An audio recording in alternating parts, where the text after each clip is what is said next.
The cargo bay of Station Arcturus hummed with the usual chaos of a Friday afternoon. Marcus Chen navigated through the crowd with practiced ease, his datapad clutched in one hand and a sandwich in the other. He had exactly 12 minutes to finish his lunch break before the next shipment arrived, and he intended to use every second.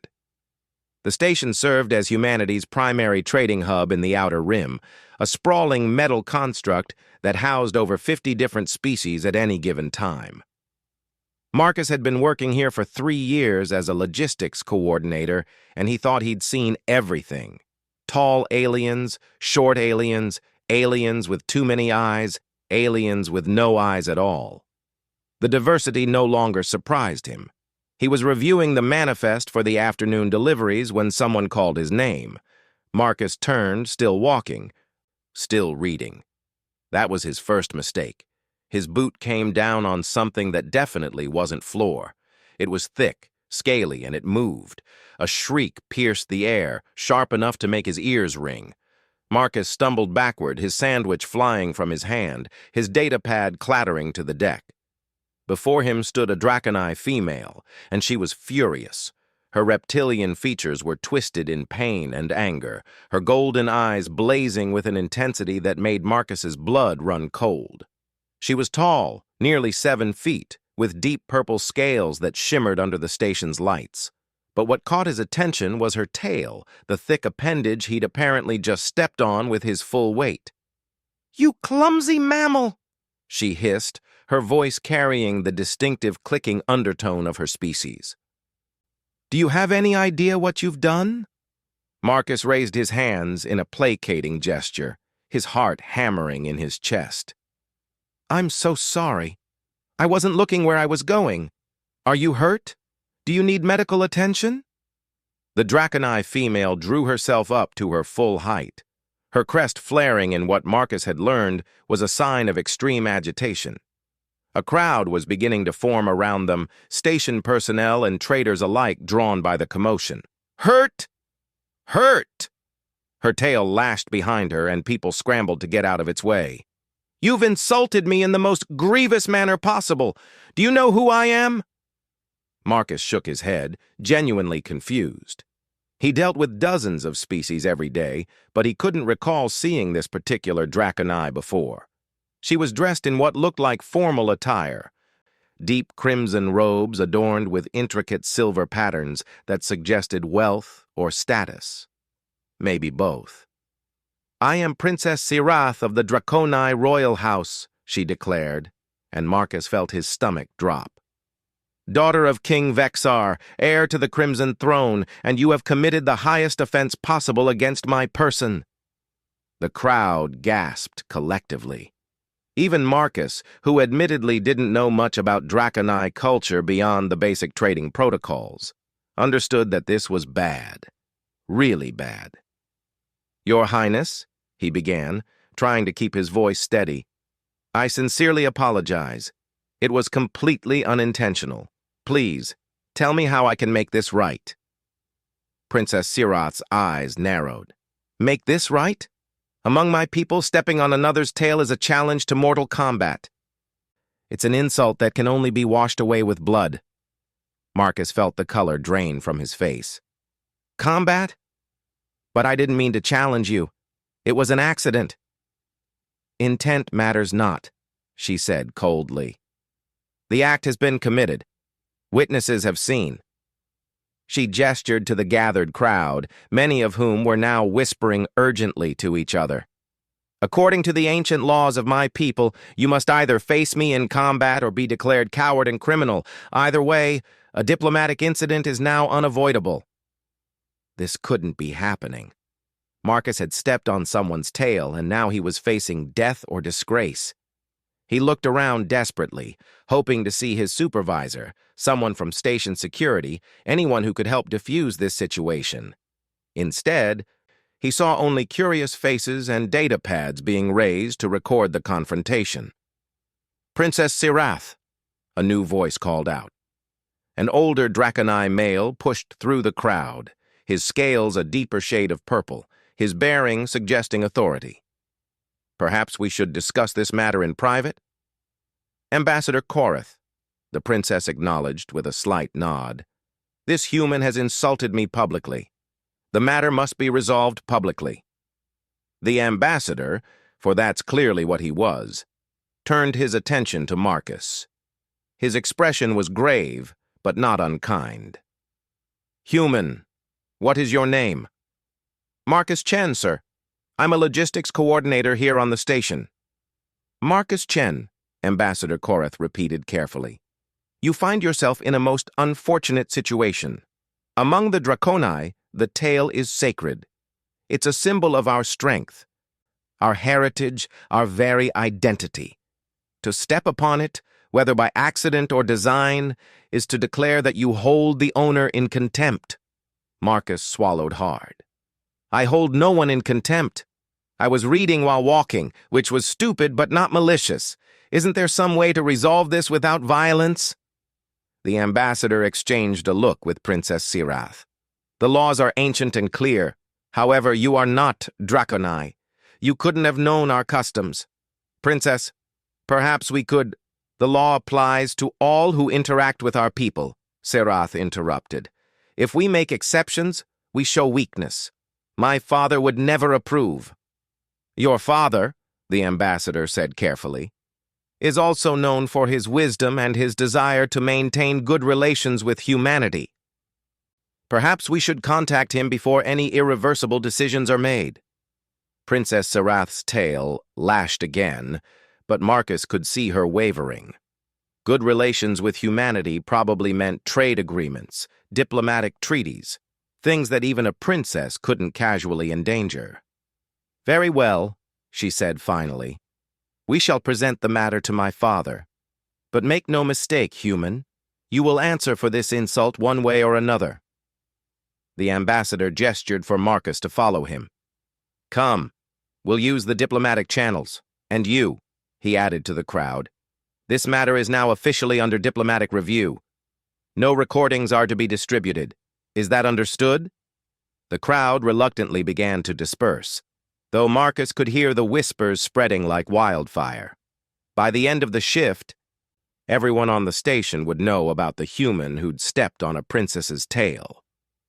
Marcus followed the ambassador and Princess Sirath to the diplomatic section of the station, a quiet area reserved for official meetings and negotiations. His mind raced with worst-case scenarios.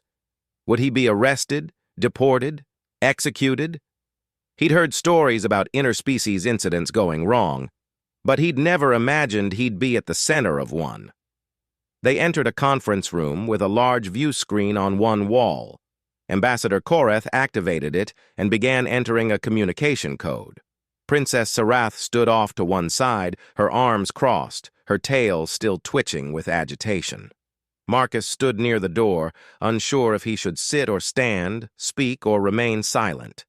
After a moment, the view screen flickered to life. The figure that appeared made Marcus's breath catch. King Vexar was enormous, even by Draconi standards, with scales that were almost black with age and eyes that seemed to pierce through the screen. He wore a crown of what looked like crystallized fire, and his presence filled the room despite being thousands of light years away. Father, Princess Sirath said, bowing slightly. Daughter, the king's voice rumbled like distant thunder. Ambassador Korath, I was not expecting a call during your diplomatic tour. What has happened? Ambassador Korath stepped forward. Your Majesty, there has been an incident. A human logistics worker accidentally stepped on Princess Sirath's tail. By our law, this constitutes a challenge of honor. The king's eyes shifted to Marcus, who felt like an insect under a magnifying glass. You are the human in question? Yes, Your Majesty, Marcus managed to say. I'm Marcus Chen. I want to apologize profusely for what happened. It was entirely accidental. I was distracted and not watching where I was walking. I meant no disrespect to your daughter or your people. King Vexar was silent for a long moment, studying Marcus with an intensity that made him want to squirm. Tell me, Marcus Chen, Do you know why stepping on a draconized tail is considered such a grave insult? Marcus shook his head. Ambassador Korath explained that the tail is sacred, a symbol of strength and heritage. But I don't know the full history. Thousands of years ago, the king began, when my people were still primitive hunters, we used our tails for balance, for defense, for communication. A warrior whose tail was injured was vulnerable, weakened. To step on another's tail was to say, I could cripple you, I could kill you, and I choose to show you mercy. It was the ultimate expression of dominance. I didn't know, Marcus said quietly. If I had known, I would never have... I believe you, King Vexar said, and Marcus felt a small measure of relief. But belief and law are separate matters. My daughter is correct that our traditions must be upheld, or we risk appearing weak to those who would exploit such weakness. Marcus's brief hope crumbled. He was going to have to fight after all. However, the king continued, and Marcus's attention snapped back, there is an ancient precedent that may apply here. Tell me, Marcus Chen, do you have family? The question caught Marcus off guard. I have parents back on Earth, a sister in the Mars colonies. Why? Because among my people, when a terrible offense is committed through genuine ignorance rather than malice, and when the offender shows true remorse, there is a path to reconciliation. It's rarely used in modern times, but the law remains. Princess Sirath straightened. Father, you don't mean... I mean precisely that, King Vexar said firmly. Marcus Chen, you have insulted my daughter. By our law, this offense can be resolved through combat, through exile, or through adoption. Marcus blinked. Adoption? If you are willing, the king said, you may join our family as an adopted son. By taking you into our house, we acknowledge that your offense came from ignorance, as a child might offend through lack of knowledge. By accepting this adoption, you acknowledge the wrong and agree to learn our ways, to honor our traditions, and to stand as family to those you have wronged. The room was dead silent. Princess Sirath looked stunned. Ambassador Korath looked like he'd swallowed something surprising. Marcus felt like reality had tilted sideways. You want to adopt me? Marcus said slowly, making sure he'd understood correctly. It would resolve the legal issue, King Vexar said. No one can challenge another family member to mortal combat. The insult would be transformed into an internal family matter to be resolved through education and time. It would maintain honor on both sides while avoiding bloodshed. Marcus looked at Princess Sirath, who was staring at her father with an expression that mixed disbelief with something else he couldn't quite identify. Your Highness, would you accept this? I don't want to impose... What I want, Sirath said stiffly, is apparently irrelevant. If my father has decided, then the law supports him. King Vexar's expression softened slightly. Sirath, I'm not forcing this upon you. If you truly want to pursue combat, I will not stop you. But I'm offering an alternative that serves everyone's interests. This human made an honest mistake. Would you really kill him for it? Princess Sirath turned away, her tail coiling and uncoiling. Marcus could see the tension in her posture, the war between duty and desire playing out in her body language. After a long moment, she turned back. I accept, she said quietly. If he accepts. All eyes turned to Marcus. His mind was reeling. An hour ago, he'd been worried about meeting his shipment deadlines. Now he was being offered adoption into an alien royal family as an alternative to death by combat. It was insane. It was impossible. It was apparently his only real option. I accept, Marcus said. Thank you, Your Majesty, for your mercy. King Vexar nodded, something that might have been approval in his ancient eyes. Then it's settled. Ambassador Korath will handle the paperwork and arrange for your transport to the home world. Marcus Chen, from this moment forward, You are a son of the Crimson Throne. May you bring honor to our house." The screen went dark. Marcus stood frozen, trying to process what had just happened. He was royalty now. Alien royalty. He was going to have to leave his job, leave the station, leave everything he knew to go live on a planet he'd only read about in trade reports.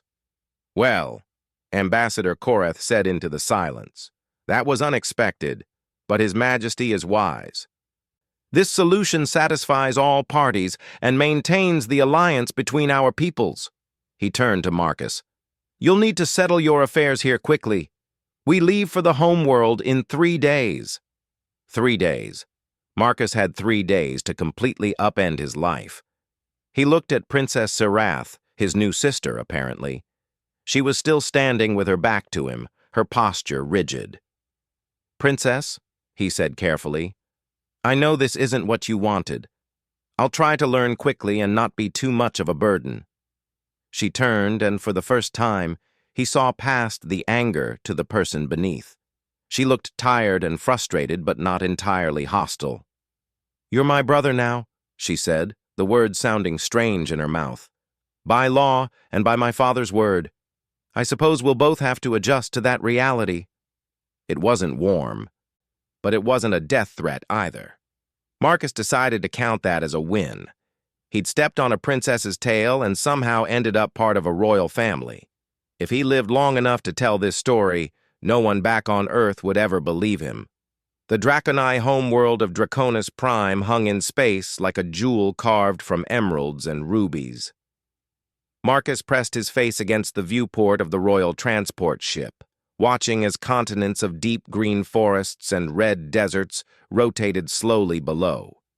3 weeks had passed since his adoption, 3 weeks of cramming Draconi language lessons, cultural briefings, and diplomatic protocols into his very human brain. The journey from Station Arcturus had been educational and exhausting in equal measure. Ambassador Korath had proven to be an excellent teacher, patient with Marcus's questions and generous with his knowledge. Princess Serath, on the other hand, had maintained a careful distance throughout the voyage. She was polite but cool, speaking to him only when necessary and spending most of her time in her private quarters. Marcus couldn't really blame her. He'd disrupted her life as much as she'd disrupted his, but he'd hoped that after 3 weeks of living on the same ship, they might have made some progress toward actual siblinghood. Instead, they were still strangers, bound by law and circumstance. "Nervous?" Ambassador Korath asked, appearing at Marcus's shoulder. "Terrified," Marcus admitted. "I'm about to meet an alien king who's technically my father now. I'm going to live in a palace full of people who probably think I'm some kind of diplomatic oddity. And I have no idea what I'm doing." The ambassador's crest rippled in what Marcus had learned was amusement. "You're doing better than you think.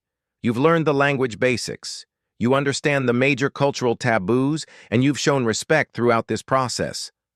King Vexar doesn't make decisions lightly. If he chose to adopt you, it's because he saw something in you worth preserving.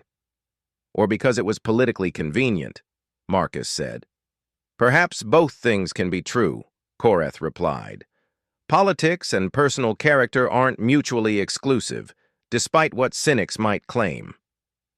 The ship shuddered slightly as it entered the atmosphere.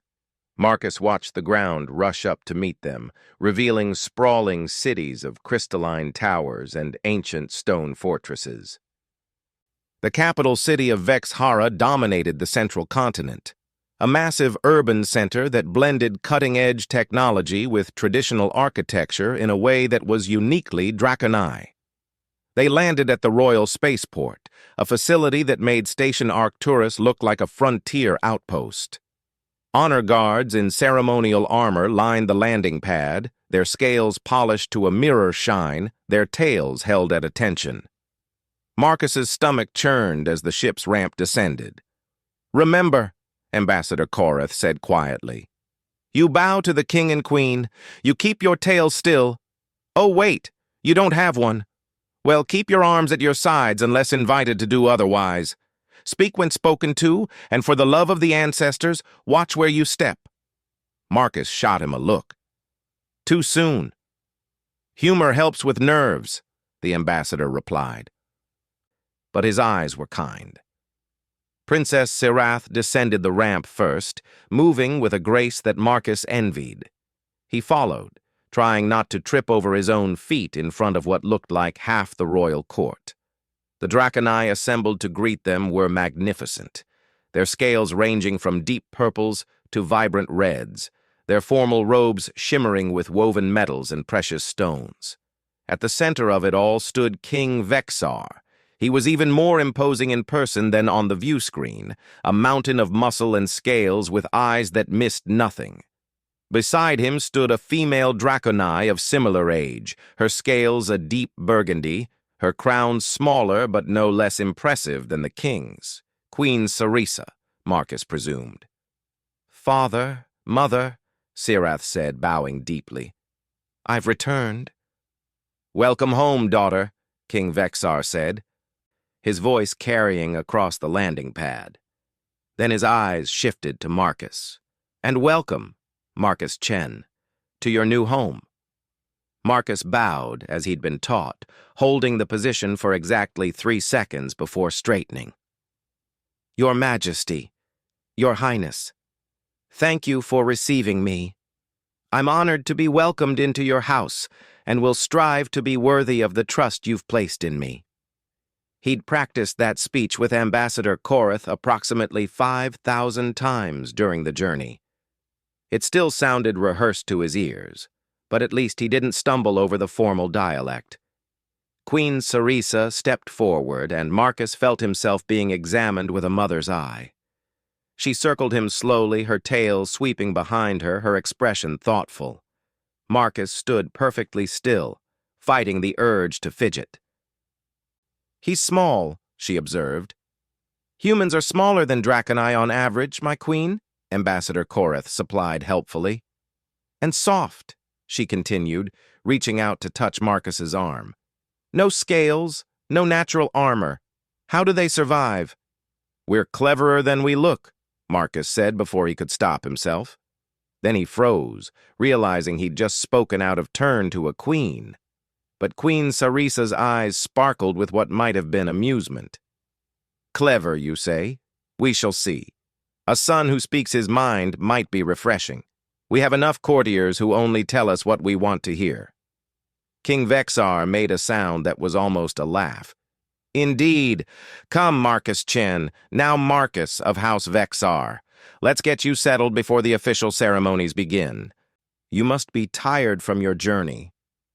The king turned and began walking toward the palace, and the entire assembly moved with him like a tide. Marcus hurried to keep up, his shorter legs working double time to match the Draconi stride. He noticed Princess Sirath walking on her father's left side, her expression unreadable. The palace was breathtaking. Soaring ceilings carved from native stone, walls inlaid with precious metals, forming intricate patterns that told stories Marcus couldn't yet read. Fountains burbled in courtyards where exotic plants created gardens of purple and gold. Servants moved silently through the halls, their robes marking their various roles and ranks. King Vexar led them to a private wing of the palace, away from the public areas. Here, the decoration was less formal but no less impressive. These were clearly family quarters. He stopped before a set of double doors carved with what looked like Earth constellations. "Ambassador Korath told me you enjoyed astronomy," the king said. "I had these commissioned for your chambers." Marcus stared at the doors, touched by the gesture. "That's very thoughtful, Your Majesty. Thank you." "You may call me father in private," King Vexar said. "We're family now, and while formality has its place, so does warmth." He pushed open the doors. "These will be your quarters. If they don't suit you, let the stewards know and they'll make adjustments." The suite was enormous, larger than Marcus's entire apartment back on the station had been. A sleeping chamber with a bed that looked specially modified for a human's proportions, a study filled with books and data terminals, a bathing room with water features he'd need an instruction manual to understand. Windows overlooked the city and the mountains beyond. "It's perfect," Marcus said honestly. "More than I expected or deserve." "You're a prince now," Queen Sarisa said from the doorway. "This is what princes deserve. Though I suggest you review the security protocols. Your quarters are in the royal wing, which means certain precautions are necessary." "Security protocols," Marcus repeated. "Right, because of course there are security protocols for my bedroom." "There are security protocols for everything," Princess Sirath said, speaking for the first time since landing. "You'll adjust, or you won't. Either way, the protocols remain." It wasn't quite hostile, but it wasn't friendly either. Marcus decided not to push. "I'm sure Ambassador Korath will help me figure it all out."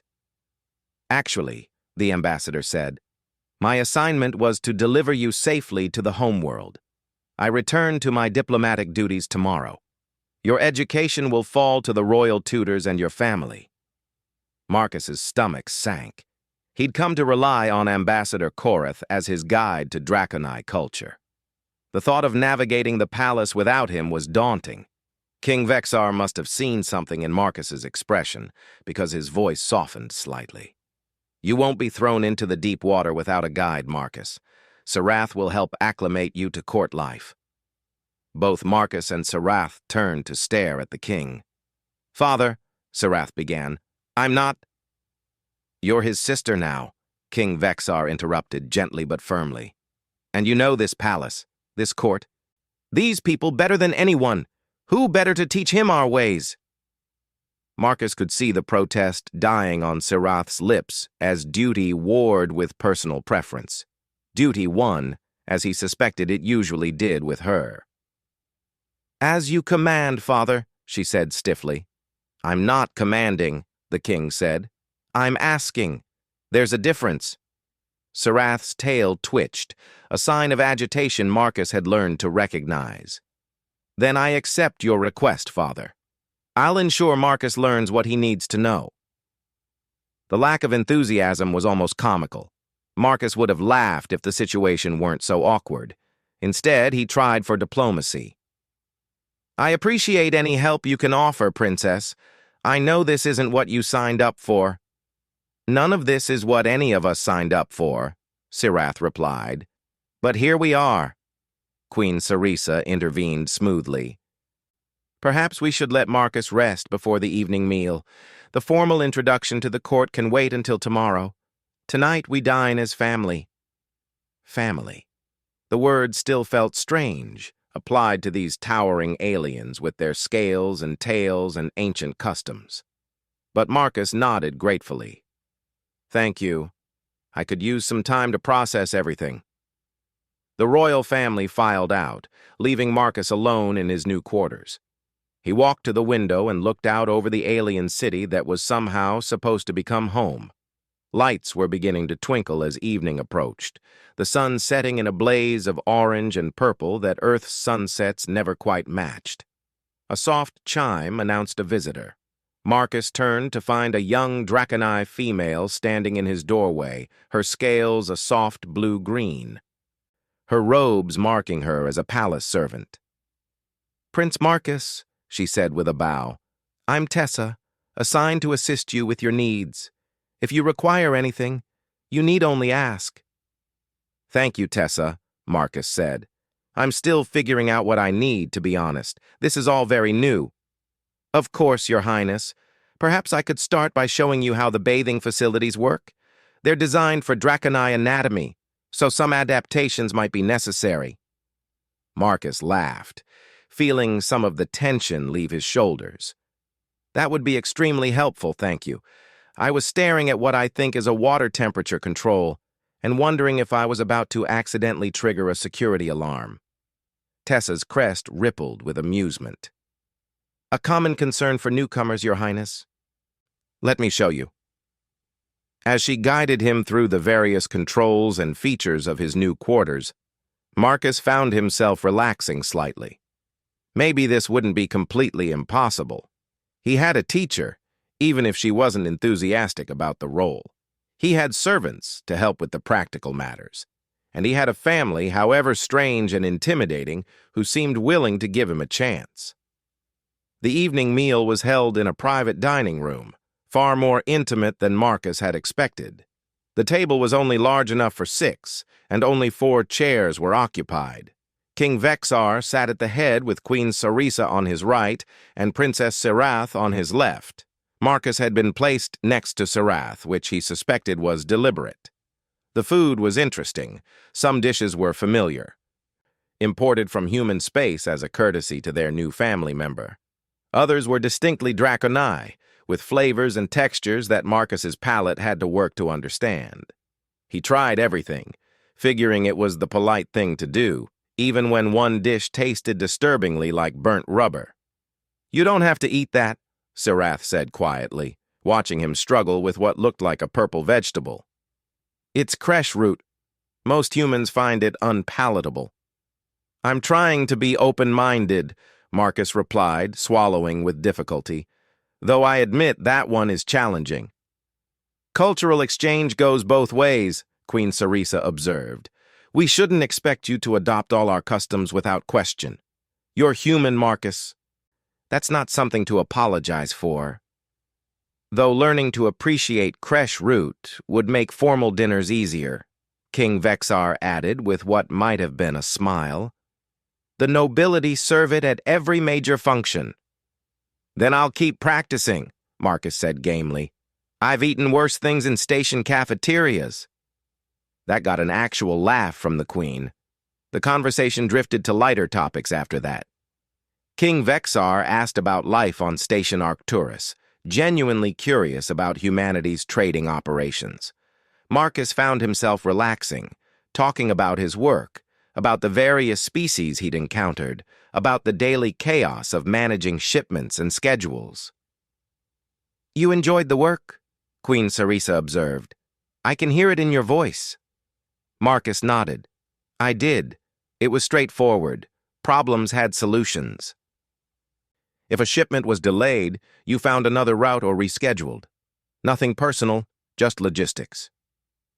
"And now everything is personal," Sirath said softly. It wasn't a question.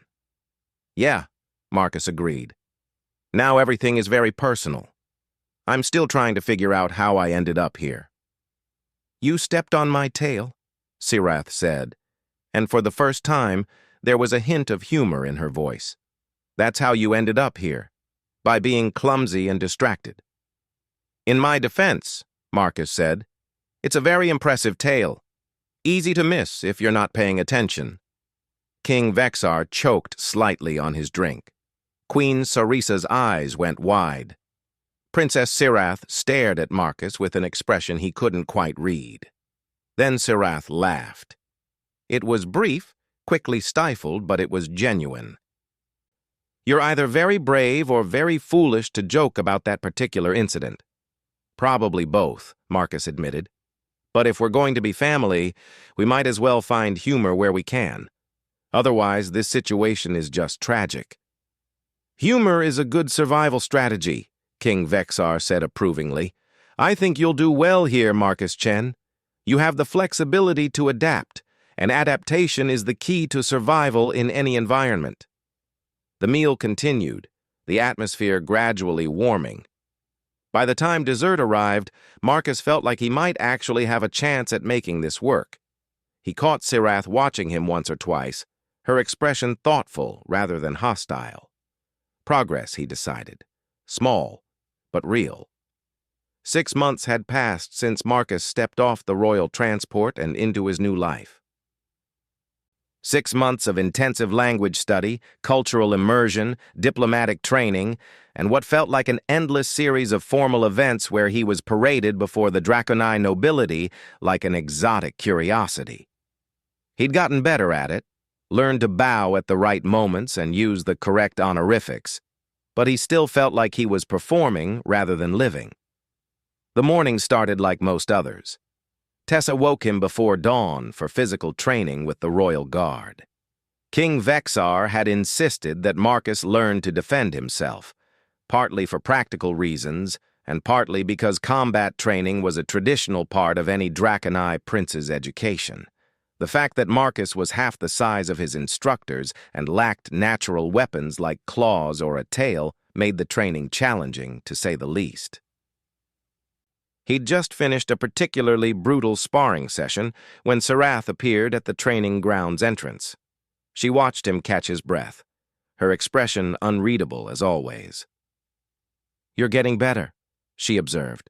3 months ago, Sergeant Kresh would have had you pinned in 30 seconds. You lasted almost 2 minutes that time. "Progress," Marcus gasped, accepting a water bottle from his instructor. "Slow, painful progress, but progress." "Walk with me," Sarath said. It wasn't quite a command, but it wasn't really a request either.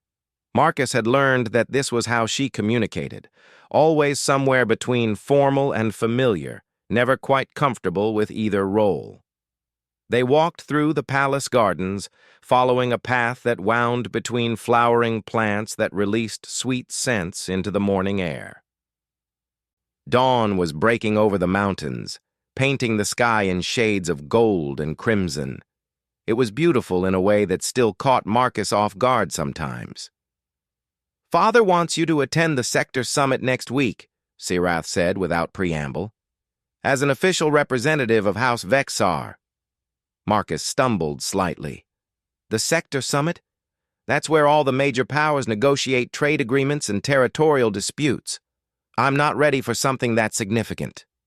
"Father believes you are," Sirath replied, "and more importantly, he wants to make a statement.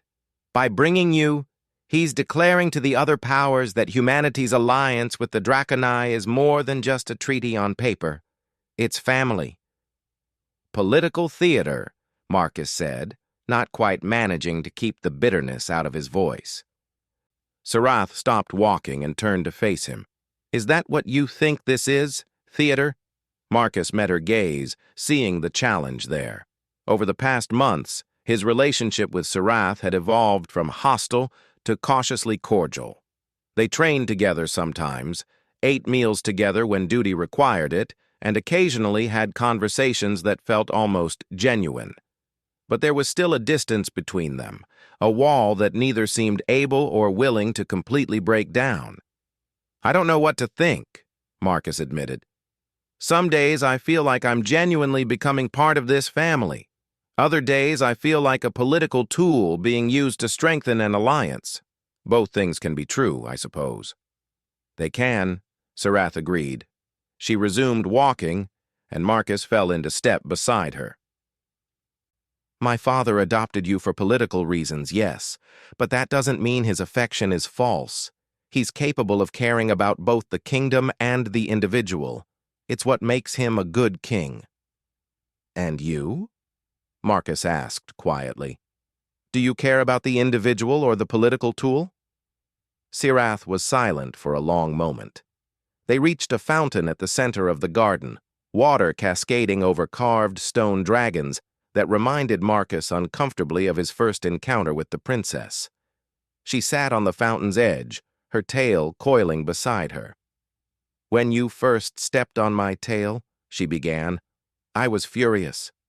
Not just because of the pain or the insult, but because I knew what it meant. My carefully planned diplomatic tour was ruined. I'd have to deal with this human who'd stumbled into my life through sheer clumsiness. And then Father decided to adopt you, and suddenly I had a brother I never asked for." Marcus sat down carefully, leaving space between them. "I never asked for it either." "I know," Sirath said, "which made it worse somehow. You were as trapped by the situation as I was. For months I resented you for that, for existing, for disrupting my life, for being so obviously out of place but trying so hard to fit in anyway." "That's honest, at least," Marcus said. He'd suspected as much, but hearing it confirmed still stung a little. "But something changed," Sirath continued. "I started watching you during training, during lessons, during those awful formal dinners where the nobles pick at you like they're examining a new species of insect. You never quit. You get knocked down, you get back up. You make mistakes with the language, You laugh at yourself and try again. You're terrible at understanding court politics, but you keep showing up and doing your best anyway. Marcus wasn't sure where this was going, but he stayed quiet, letting her speak. Last month, Sarath said, during the spring festival, do you remember what happened? Marcus thought back. The spring festival had been a massive celebration with hundreds of guests. There had been music, dancing, and enough food to feed a small army. You'll have to be more specific. A lot happened. Lady Zetha made a comment about humans being weak and unsuitable for royal status, Sarath said. She did it quietly, but several nobles heard. Do you remember what you said? Marcus did remember, actually. Lady Zetha was an influential noble who'd made no secret of her disapproval of his adoption. I said that weakness is subjective. Humans might not have scales or claws, but we've survived everything our planet and the universe have thrown at us through adaptability and determination. I said I'd match my determination against anyone in the room. And then you challenged her to a contest of endurance, Sarath said, and now there was definite amusement in her voice. You, half her size and a third her age, challenged one of the most respected warriors in the kingdom to see who could hold a ceremonial pose longer. In hindsight, that was probably stupid, Marcus admitted. You won, Sarath reminded him. You held that pose for 2 hours while she gave up after 90 minutes. You could barely move afterward, but you won. And you did it with grace, without gloating, just proving your point and moving on.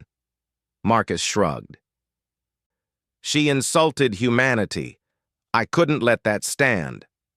That's when I realized something, Sarath said softly. You're not weak. You're not just a political tool or an accident waiting to be resolved. You're stubborn and brave and willing to stand up for what you believe in, even when it's difficult. Those are qualities I value, qualities I respect. Marcus felt something shift between them, like a door opening that had been locked for months. Are you saying you don't resent me anymore? I'm saying I'm glad Father adopted you, Sarath said, meeting his eyes. I'm saying that over these months, you've become more than a legal obligation. You've become my brother, Marcus. Actually, genuinely, my brother. Marcus felt his throat tighten with unexpected emotion. He'd been so focused on surviving, on not embarrassing himself or his new family, that he hadn't realized how much he wanted this exact acknowledgement. To be seen not as Marcus, the human curiosity, but as Marcus the person, Marcus the family member. Thank you, he said simply. That means more than you know. Sarath's tail uncoiled slightly, a sign of relaxation he'd learned to recognize. So, about the sector summit. Will you go? Do I have a choice? There's always a choice, Sarath said. Father would never force you to do something you're truly opposed to. But I think you should go. Not because it's politically useful, though it is, but because you need to see what you're now part of. The summit isn't just trade negotiations. It's where the major powers of this sector decide the future. You have a voice there now, a seat at the table. Use it. Marcus considered. 6 months ago, the idea would have terrified him. Now, it still scared him, but it also excited him. He'd spent his whole life as a middle-level logistics coordinator, someone who kept things running but never made the big decisions. Now he had the opportunity to actually influence events on a galactic scale. Okay, he said, I'll go. But you're coming with me, right? Obviously, Sarath replied. Someone needs to keep you from stepping on any more tails. Marcus laughed and Sarath smiled, and for the first time since this whole bizarre situation began, it felt completely natural. The sector summit was held on a neutral station at the edge of Draconai space, a massive construct that rivaled Station Arcturus in size and far exceeded it in luxury. Representatives from 24 species filled the conference halls, from the aquatic Nereidans in their water-filled chambers to the silicon-based crystallites who communicated through light patterns. Marcus attended as part of the Draconi delegation, standing slightly behind King Vexar and Queen Sarisa, with Sirath at his side. He wore formal robes in the house colors, crimson and silver, marked with the symbol of his adopted house. It felt strange to wear such obvious displays of status, but he'd learned that in galactic politics, appearances mattered. The first 2 days were relatively quiet, filled with formal speeches and preliminary discussions. Marcus mostly observed, learning the dynamics of power between the different factions.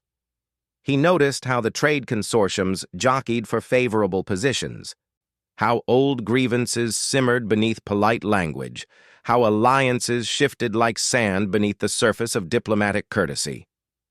On the third day, everything changed. The human delegation arrived, led by Ambassador Chen. No relation to Marcus, despite the shared surname, but a high-ranking diplomat who'd been representing humanity's interests in the sector for years. Marcus watched from across the hall as the ambassador made her entrance, surrounded by her staff, projecting confidence and competence. Then Ambassador Chen's eyes found Marcus standing with the Draconi delegation. Her expression flickered, just for a moment, with something that might have been confusion or concern. Marcus realized with a jolt that she probably had no idea what had happened to him. From her perspective, one of her citizens had simply vanished from Station Arcturus 6 months ago. During the lunch recess, Ambassador Chen approached the Draconi delegation. King Vexar received her cordially, and she exchanged pleasantries with proper diplomatic protocol. Then she turned to Marcus. "I'm sorry," she said in English, "but you look remarkably like a missing person we've been searching for. A logistics coordinator named Marcus Chen, who disappeared from Station Arcturus about 6 months ago." "That would be me," Marcus replied, also in English. It felt strange speaking his native language after months of Draconi. "I'm not missing, though. I'm exactly where I'm supposed to be." Ambassador Chen's eyes narrowed. "Perhaps we could speak privately. I have questions about your situation." King Vexar stepped in smoothly. "Ambassador Chen, allow me to properly introduce Marcus of House Vexar, my adopted son and a prince of the Draconi realm. Perhaps you've not heard the story of his adoption?" The ambassador's composure slipped for just a moment. "Adopted son? Prince? I'm afraid I haven't received any official communication about this matter." "An oversight on our part," King Vexar said graciously. "The adoption was somewhat rushed due to unusual circumstances. We should have informed the human government formally. Perhaps we could arrange a private meeting to discuss the details." Marcus could see the ambassador's mind working, trying to figure out if this was a kidnapping disguised as adoption or a genuine diplomatic development she'd somehow missed. He decided to help. "Ambassador," he said quietly, "I know this looks strange from the outside, but I promise you, I'm here by choice. The situation is complicated, but I'm not being held against my will. I'd be happy to explain everything if you have time." The private meeting took place later that evening in a secure conference room. Marcus laid out the entire story, from stepping on Sirath's tail to the adoption offer to his current role in the royal family. Ambassador Chen listened without interrupting, her expression carefully neutral. "So let me see if I understand," she said when he finished. "You accidentally insulted a princess, nearly started a diplomatic incident, and the resolution was adoption into an alien royal family?" "That's the extremely short version, yes," Marcus agreed. "And you accepted this willingly? You understand that from a human legal perspective this is highly unusual?" "I understand," Marcus said. "But the alternative was trial by combat, which I would have lost, followed by imprisonment or exile. The adoption was the best option available. And honestly, Ambassador, it's worked out better than I expected." Ambassador Chen studied him carefully. "You seem different than the man in your personnel file. More confident, more assured." I've had to grow up fast, Marcus admitted. 6 months ago, I was worried about shipment schedules and manifest errors. Now I'm learning to navigate galactic politics and represent an entire kingdom. It's been educational. The human government will want assurances, Ambassador Chen said. We need to know that our citizens are safe, that you haven't been coerced or manipulated. I'll provide whatever assurances you need, Marcus said. But Ambassador, I'm not just a human citizen anymore. I'm Draconi by adoption, a prince by law. That gives me dual status, which could actually be useful for both our peoples. Ambassador Chen leaned back in her chair, a slight smile touching her lips. You're thinking like a diplomat now. That's interesting. Tell me, Prince Marcus, how do you see your role going forward? Marcus glanced at Sarath, who'd been sitting silently throughout the meeting, her presence both support and reminder of his new loyalties. I see myself as a bridge, he said slowly, working through the idea even as he spoke it. I understand human thinking and Draconi honor. I can help interpret one culture to the other, smooth over misunderstandings before they become conflicts. The alliance between our peoples is strong, but it's still new. Having someone who belongs to both sides might make it stronger. That's either brilliantly strategic or dangerously naive, Ambassador Chen observed. I'm not sure which. Why not both? Marcus replied with a slight smile. The ambassador laughed, brief but genuine. I like you, Prince Marcus. You found yourself in an impossible situation and somehow made it work. All right. I'll recommend to my superiors that we officially recognize your status and explore how we might use your unique position to strengthen the alliance. But Marcus, if you ever need help, if you ever feel threatened or coerced, you reach out to me. You're still human, which means you still have rights and protections under human law. Don't forget that. I won't, Marcus promised. Thank you, Ambassador. After she left, Sarath turned to him. You handled that well. She was testing you, trying to determine if you were a hostage or a willing participant. I know, Marcus said. I've learned to recognize when I'm being evaluated. Happens a lot at court. And your answer about being a bridge, Sarath continued. That was genuine, wasn't it? You actually see yourself that way. Don't you? Marcus asked. That's what I am. Part human, part Draconi. Fully neither, and somehow both. I can be useful in that role. Help prevent the misunderstandings that lead to conflicts. Sarath's tail coiled thoughtfully. Father will be pleased. That's exactly the kind of thinking he was hoping for when he adopted you. You're not just adapting to our culture. You're finding ways to blend them, to create something new. The remainder of the summit proceeded smoothly. Marcus participated in several discussions, offering insights from his human perspective that the Draconi delegation found valuable.